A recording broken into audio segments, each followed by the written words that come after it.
এক বিকৃতকাম শিক্ষক নিজের স্কুলের ক্লাস 7-এর ছাত্রীকে ধর্ষণ করে খুনের অভিযোগে গ্রেফতার। সেই শিক্ষকের বাড়ি থেকে উদ্ধার হয়েছে সেক্স টয়, সেক্স বাড়ানোর ওষুধ, কন্ডম।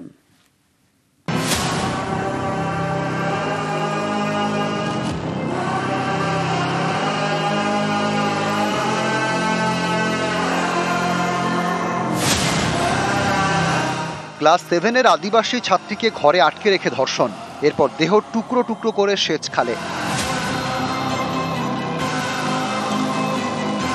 বীরভূমের রামপুরহাটের শিক্ষকের বিরুদ্ধে চাঞ্চল্যকর অভিযোগ। নিহত ছাত্রীর স্কুলের শিক্ষক মনোজ কুমার পালকে মঙ্গলবার গ্রেপ্তার করে পুলিশ। তার বিকৃতকামে তথ্য প্রমাণ এবার তদন্তকারীদের হাতে। মনোজ কুমার পালের বাড়ি পুরুলিয়ায়। রামপুরহাটের স্কুলে পড়াতো, তাই সেখানেই ভাড়া বাড়িতে থাকতো। সেই বাড়ি থেকে উদ্ধার হয়েছে সেক্স টয়, কন্ডম, সেক্স বাড়ানোর ওষুধ, ভাইব্রেটর। গ্রেপ্তার হওয়া শিক্ষকের ওখান থেকে সেক্স টয়, তারপরে sex vibrator machine, sex gel, এই সব সামগ্রী নাকি পাওয়া গেছে। বাড়ি থেকে উদ্ধার সেক্স টয়। সামনে এসেছে শিক্ষকের লালসার নানা কীর্তি। ভাড়া বাড়িতে এক মহিলা কাজ করতেন। অভিযোগ, তার সঙ্গেও শারীরিক সম্পর্ক তৈরি করে শিক্ষক মনোজ কুমার পাল।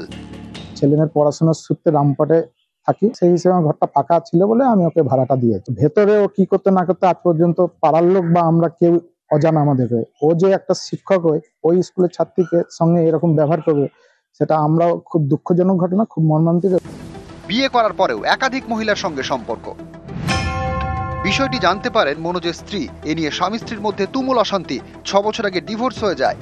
এই শিক্ষক মনোজ পালের আর কি কি কীর্তি রয়েছে সেসব জানার চেষ্টা করছে রামপুরহাট থানার পুলিশ।